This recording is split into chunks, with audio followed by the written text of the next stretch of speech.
Football's paternity leave problem. Top clubs accused of treating players like gladiators in the Roman Empire and robbing them of transformational fatherhood period. The sport is lagging behind the rest of society when it comes to helping fathers care for their newborn babies and partners. When Erling Haaland scored against Leicester last year to end a 4-game goal drought, Pep Guardiola sought to explain the Norwegians' erratic form by announcing some huge news about the striker's personal life. He's tired, he's played a lot of minutes. He's become a father for the first time in the last few days, the Manchester City boss said. A lot of emotions, and an exciting few days for him. Anyone who has had children and can recall the manic few days after a birth would have immediately felt sympathy for Haaland. So on one level, Guardiola's revelation put all discussions about the striker's form into perspective. But it also begged another question: whether Haaland should have been playing at all so soon after such a significant life event.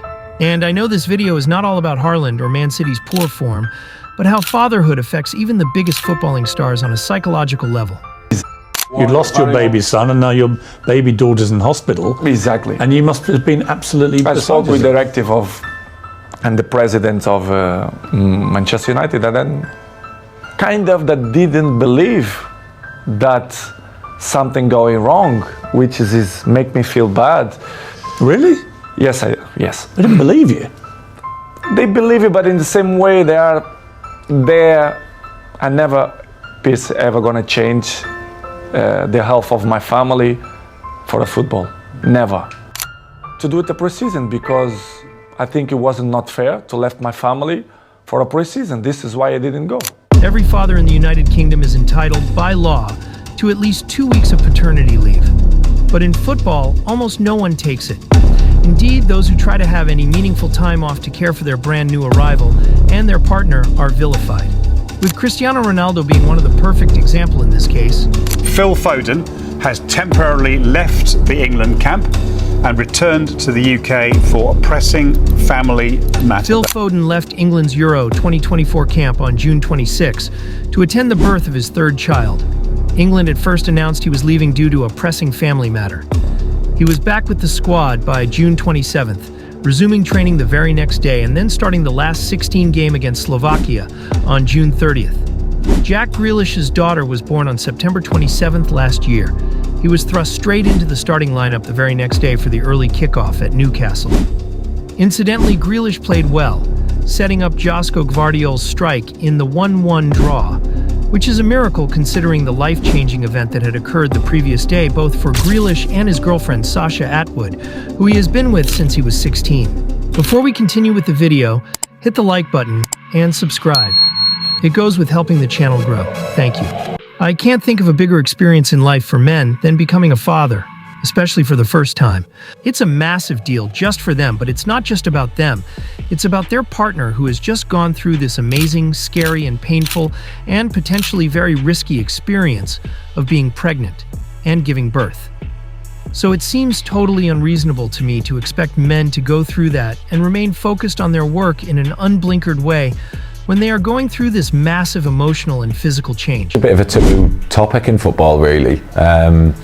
It's something that players are just expected to get on with and sort of be back in training the next day or two. The Professional Footballers Association has said that the decision to take paternity leave will vary from player to player depending on their unique personal circumstances. However, it is important for players to know that they have a statutory right to take a period of paid paternity leave if they wish to do so.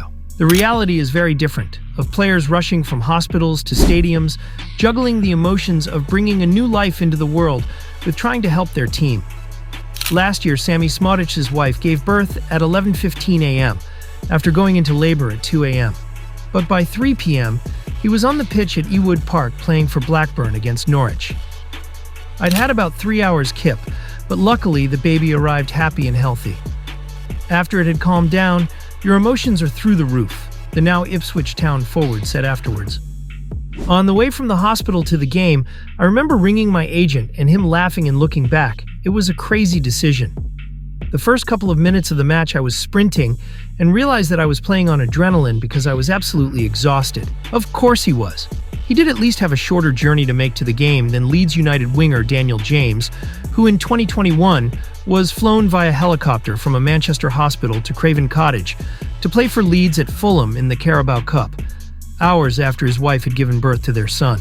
Davies can understand why players would not want to take paternity leave at a key moment of the season or during a major tournament, but believes they must be allowed and encouraged to take it later. The sad fact is that players simply being able to attend the birth is a victory nowadays, given previous precedents. Queen's Park Rangers boss Trevor Francis infamously fined Martin Allen 2 weeks' wages in 1989 for missing a game to go to hospital to attend a birth. In 2011, Ben Foster missed the birth of his second child while he tried to race back from England training. Fabio Capello had only reluctantly given him permission to miss the session and ordered him to return the next day to play in a friendly. I've had a baby. I've got 2 kids under the age of 1. That'll do for me. I'm not coming to play for you. It's nothing to do with England's like the proudest moment in weather, but the manager ruined it completely for me. So I said, no, I ain't doing it. I ain't coming back again. Ben Foster ended up quitting the England national squad, only for him to return 2 years later when Roy Hudson was in charge. Andy Cole, meanwhile, ended up siding with Sir Alex Ferguson over his own partner when deciding whether or not to play for Manchester United against Southampton in 1995, just as she was going into labor. The striker had endured an uneasy start to life with United, and after speaking to Ferguson, he decided to play the game. He was informed of the successful delivery of his son in the 15th minute and went on to score. Cole said in the Amazon Prime documentary, 99, "We were trying to win the Premier League. I remember the manager calling and saying to me, 'What are you thinking?' I was 25 years of age. I had only been at United for 4 months. How do I turn around and say no?" Last year, Villarreal striker Alexander Sorloth missed the birth of his child to play in their La Liga match at Almeria. He had been given permission by the club and his manager to miss the game but preferred to play.